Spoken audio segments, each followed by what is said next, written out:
In our next challenge, which is called split and sum, we're asked to complete the function called split sum. The function should take a single parameter called number string.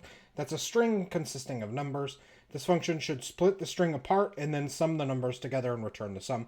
We are still in the list function lesson, so that's a little hint as to how we should probably approach this. But the first thing I'm going to do is I'm going to go ahead and say that my number list is going to be equal to, I'm going to use that function, that list function on my number string. And so once I've done that, then my next thing that I'm going to want to do is actually calculate a sum. And we're going to do that using an accumulator pattern, something that we're familiar with.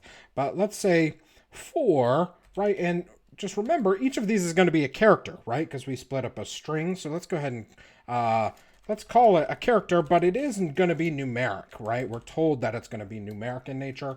So for numchar in my num list, what I'm going to want to do is I'm going to want to add to my sum, but what I want to do is I want to add that number.